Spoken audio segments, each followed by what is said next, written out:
नमस्कार दोस्तों, मैं हूं नरेंद्र सिंह और स्वागत है आपका हमारे चैनल नॉलेज ऑफ नरेंद्र पे। मेरे स्क्रीन पे आप दो कीबोर्ड देख रहे हैं और एक कीबोर्ड है जो है मैकेनिकल और जो दूसरा कीबोर्ड वो है मेम्ब्रेन। और हमने इन दोनों कीबोर्ड की अनबॉक्सिंग की। अगर आप इस कीबोर्ड की अनबॉक्सिंग देखना चाहते हैं तो उसकी लिंक भी डिस्क्रिप्शन बॉक्स का है और इसकी देखना चाहते हैं इसका लिंक भी मैं आपको डिस्क्रिप्शन बॉक्स के अंदर दे दूंगा। और दोनों को दोनों मैंने खुद अपने पैसों से खरीदे हैं।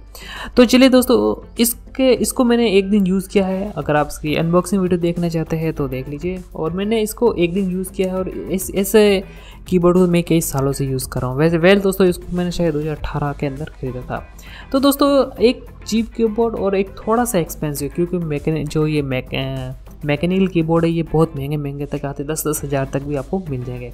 लेकिन जो ऐसा आता है मेम्ब्रेन कीबोर्ड, ये आपको ज़्यादा महंगे नहीं मिलते। कुछ इसके अंदर RGB वाले भी आते हैं और जो आप देख रहे हैं मैकेनिकल, इसके अंदर जैसे आप TVS का देखोगे तो इसके अंदर RGB नहीं आती है। बाकी इस कीबोर्ड के अंदर RGB है। मतलब हाल ही में मैंने बंद कर रखी है, थोड़ा आंखों में दिक्कत होती है।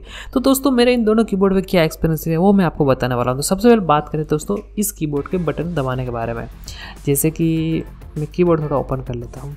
जैसे अगर आप इसका कोई भी बटन दबाते हैं, कोई भी बटन, जैसे कि S, N, ठीक है, X, ठीक है, तो आपको ऐसा लगता है जैसे आप किसी पानी के अंदर उंगली डाल रहे हो। उतना स्मूथ मुझे महसूस हुआ। मतलब मेरी ज़िंदगी का पहला कीबोर्ड है और इससे पहले मैंने कभी मैकेनिकल कीबोर्ड चला ही नहीं। तो दोस्तों, मुझे ये इतना स्मूथ हुआ जैसे कि किसी में पानी के अंदर उंगली डाल रहा हूँ, ठीक है।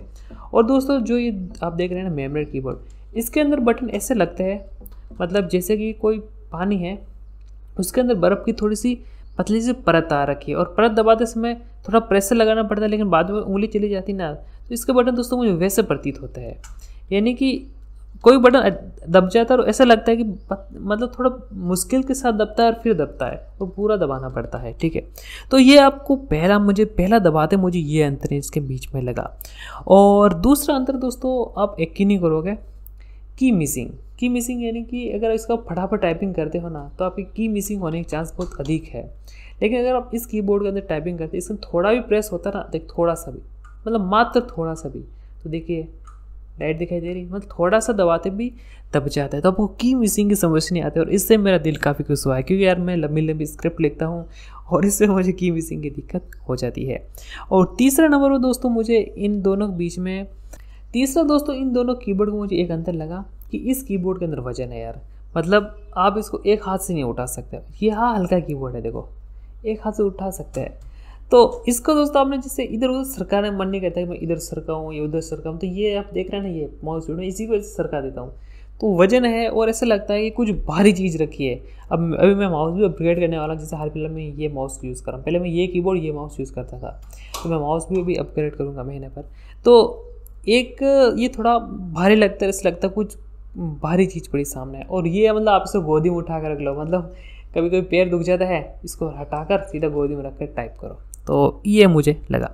और दूसरी बात दोस्तों, ऐसा मैंने पढ़ा है और साइड पर लिखा है कि ये लंबा चलता है मैकेनिकल कीबोर्ड। अब देखो यार, मेरा ये पहला कीबोर्ड है, मैं इसके बारे में कुछ कहना नहीं चाहता, लेकिन जो मेम्ब्रेन कीबोर्ड दोस्तों वो भी लंबे चलते हैं। 2018 से शायद मैं 18 या 19 से इसे यूज़ कर रहा हूँ और ये ठीक ठाक चला। और मैंने अभी तक 4-5 मेम्ब्रेन की यूज़ कर चुका हूँ। मुझे बस इन कीबोर्ड में एक ही दिक्कत आती है कि जैसे कि अब इसके अंदर छोटे छोटे छेद होते हैं, ठीक है, तो इसके अंदर मिट्टी चली जाती है। जिससे बारिश आएगी तो वो मिट्टी क्या होती है, इस बटनों के नीचे आ जाती है। और अब एक दबाओगे तो दो दबेंगे, N दबाओगे तो आस पास बटन दबेंगे। तो ये बस दिक्कत आती है। और इसमें ऐसा कह रहा है कंपनी की डस्ट प्रूफ है, तो ये तो देखो यार यूज़ करेंगे तब बताएंगे। तो दोस्तों, इसके अलावा बिल्ड क्वालिटी में आपने दोस्तों देखो, ये कीबोर्ड डेल वाला तो ठीक है, मुझे इसमें दिक्कत नहीं आती इतना। ये देखो मतलब कितना प्रेस लगाते तो भी नहीं दबता है।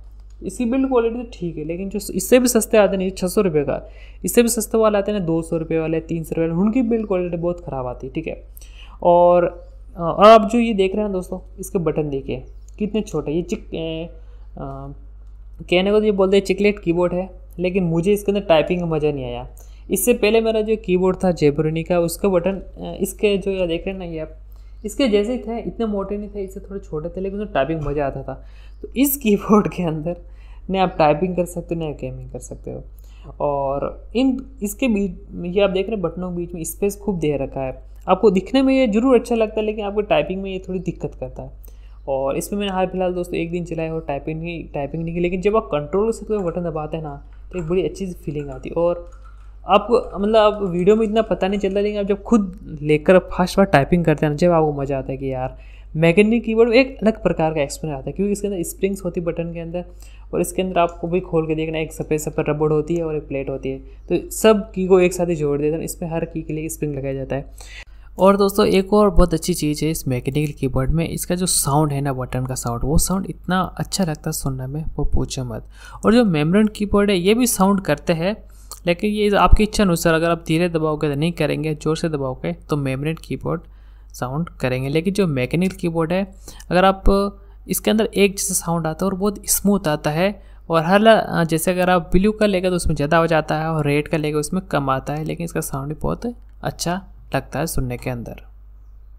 तो दोस्तों अगर आप भी कंप्यूटर है आपके पास, तो अपनी ज़िंदगी में एक सस्ता सा मैकेनिकल कीबोर्ड खरीदिए। कुछ मैकेनिकल कीबोर्ड्स का मैं आपको डिस्क्रिप्शन बॉक्स में लिंक दे रहा हूँ, सस्ते से सस्ते, कम से कम एक बार 2000 कीबोर्ड ट्राई करिए। मैंने भी दोस्तों ट्राई करने के लिए खरीदा है। अब ये कभी ख़राब होगा तो हम महंगे कीबोर्ड तरफ जाएंगे, लेकिन हाल फिलहाल दोस्तों एक कभी ना कभी आपको ज़िंदगी में एक बार मैकेनिकल कीबोर्ड से टाइपिंग शुरू करनी चाहिए। तो अगर ये वीडियो पसंद आई तो इस वीडियो लाइक करिए, ऐसे वीडियो चाहिए तो आप हमारा चैनल सब्सक्राइब करिए और बेल आइकन जरूर दबाइए। Thank you.